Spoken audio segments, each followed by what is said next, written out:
வணக்கம். நம்ம லைஃப்ல முக்கியமான முடிவுகள் எடுக்கும்போது குழப்பமா இருக்கா? இல்ல ஒரு வாக்குறுதி கொடுத்துட்டு அத காப்பாத்த முடியாம தவிக்கிறோமா?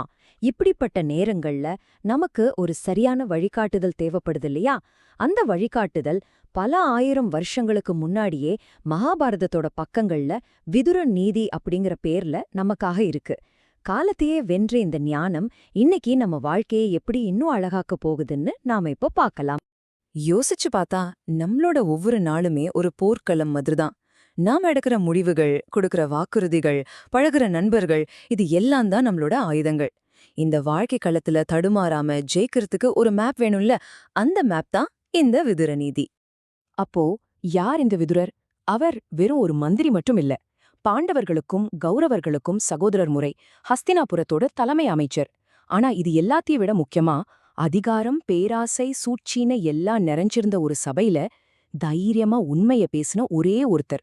நடக்கப் போற பெரிய அழிவ எப்படியாவது தடுக்கணும்னு தம் பதவி, உறவுன்னு எல்லாத்தையும் பணயம் வச்சு போராடினார்.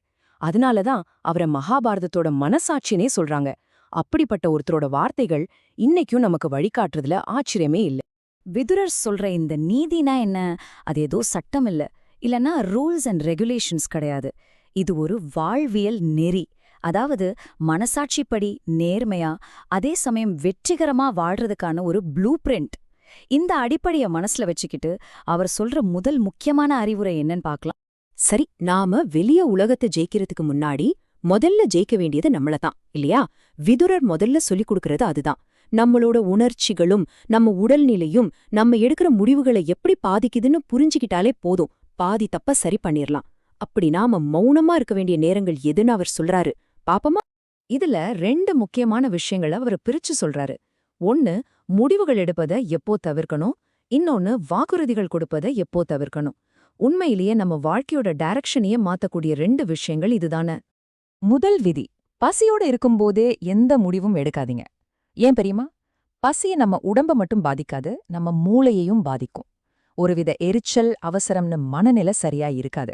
அந்த நேரத்துல எடுக்கிற முடிவுகள் அப்போதைக்கு பசிய போக்குற மாதிரி தான் இருக்குமே தவிர அதோட நீண்டகால விளைவுகளை பத்தி யோசிக்கவே தோணாது. அதனால வயிறு காலியா இருக்கும்போது முக்கியமான முடிவுகளை எடுக்காம இருக்கிறது ரொம்ப நல்லது. அடுத்து, தூக்கம் கண்ண சுழட்டும் போது நமக்கே தெரியும்ல, செம்ம டயர்டா இருக்கும்போது நம்ம மூளை ஒரு மாதிரி மந்தமா இருக்கும், யோசிக்கிற திறனே குறைஞ்சிடும். ஒரு பிரச்சனையோட எல்லா பக்கத்தையும் நம்மால பார்க்கவே முடியாது. அப்படிப்பட்ட ஒரு நிலையில எடுக்கிற முடிவுகள் நம்மள எங்க கொண்டு போய் விடும்னு சொல்லவே தேவையில்ல. மூணாவது ரொம்ப முக்கியமான விஷயம், எந்த விதமான போதையில இருந்தாலும் சரி, அந்த நேரத்துல நம்ம மனசோட கண்ட்ரோல் நம்ம கிட்ட இருக்கவே இருக்காது. தைரியம்ங்கிற பேர்ல தேவையில்லாத தவறான முடிவுகளை எடுக்க தோணும். பசி, சோர்வு, போதை, இந்த 3 நிலைகள்ல இருக்கும்போதும் முடிவெடுக்கிற வேலையை மட்டும் செய்யவே கூடாது. சரி, இது நம்ம உடம்ப பத்தின விஷயம். ஆனா வாக்குறுதிகள், ப்ராமிசஸ், அது இதை விட கொஞ்சம் ஆழமான விஷயம்.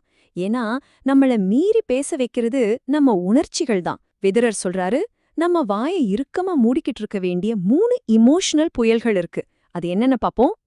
நாம ரொம்ப சந்தோஷமா இருக்கும்போது உலகமே நம்ம கால் கீழே இருக்க மாதிரி தோணும் இல்லையா? எல்லாம் சாத்தியம்னு ஒரு ஃபீல் வரும். அந்த எக்ஸைட்மெண்ட்ல நம்மால செய்ய முடியாத விஷயத்த கூட நான் செஞ்சு தரேன் வாக்குறுதி கொடுத்துருவோம். ஆனா அந்த சந்தோஷ அலை போனதுக்கு அப்புறம் கொடுத்த வாக்க நினைச்சு நாமளே சங்கடப்பட வேண்டிய நிலைமை வந்துடும்.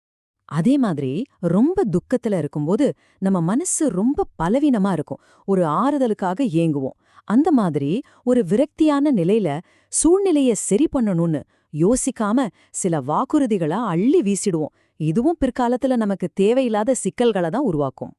இது எல்லாத்தையும் விட ரொம்ப ரொம்ப ஆபத்தானது கோபம். கோபத்துல இருக்கும்பொழுது நம்ம அறிவு வேலை செய்யாது. அந்த ஆத்திரத்துல ஒருத்தரை பழி வாங்கணும்னோ இல்ல காயப்படுத்தணும்னு கூட தேவையில்லாத வாக்குறுதிகளை கொடுக்கலாம்.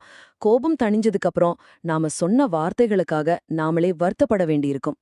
ஓகே, இதுவரைக்கும் நம்மள நாம எப்படி ஹேண்டில் பண்றதுன்னு பார்த்தோம். ஆனா நம்ம மட்டும் தனியா வாழலையே. மத்தவங்களோட பழகும்போது நாம சில விஷயங்களை கடைபிடிக்கணும். இப்போ விதுரர் சொல்ற புறவிதிகளை பத்தி, குறிப்பா நட்பு, நன்றியுணர்வு பத்தி பார்க்கலாம். விதுரர் சொல்றாரு, 3 வகையான நட்பை தயவு செஞ்சு தவிர்த்திருங்கன்னு. முதல் வகை நம்ம உணர்வுகளையோ சூழ்நிலையோ புரிஞ்சுக்காதவங்க. 2வது நம்ம வளர்ச்சியை பார்த்து பொறாமப்படுறவங்க. இவங்க நம்ம வெற்றியை வரவேற்கவே மாட்டாங்க. 3வது நம்ம சிந்தனைக்கும் செயலுக்கும் ஈடு கொடுக்க முடியாதவங்க. இவங்களோட இருந்தா நம்ம வளர்ச்சி தடைப்படும். இந்த மாதிரி நட்புகள் நம்ம எனர்ஜியவே உறிஞ்சிடும்னு அவர் சொல்றாரு. யார தவிர்க்கணும்னு சொல்லவர், யார வாழ்க்கையில மறக்கவே கூடாதுன்னு சொல்றாரு.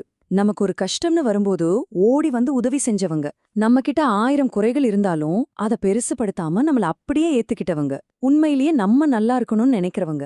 இந்த 3 வகையான உறவுகள் தான் நம்ம வாழ்க்கையோட உண்மையான சொத்து. அவங்கள ஒரு நாளும் மறக்க கூடாது. இவ்ளோ நேரம் நம்ம கேட்டதெல்லாம் ஆயிரக்கணக்கான வருஷத்துக்கு முன்னாடி சொன்னது. இது இன்னைக்கு இருக்கிற நம்ம டிஜிட்டல் உலகத்துக்கு செட் ஆகுமா?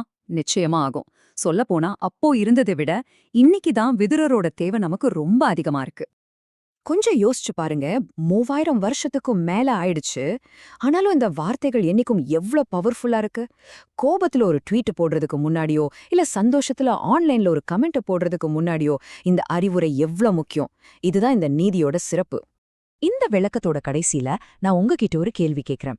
பசியோட இருக்கும்போது முடிவெடுக்காம இருக்கிறதா, இல்ல கோபத்துல வாக்குறுதி கொடுக்காம இருக்கிறதா, இல்ல உண்மையான நண்பர்களை அடையாளம் கண்டு போலியான நட்பை விளக்குறதா?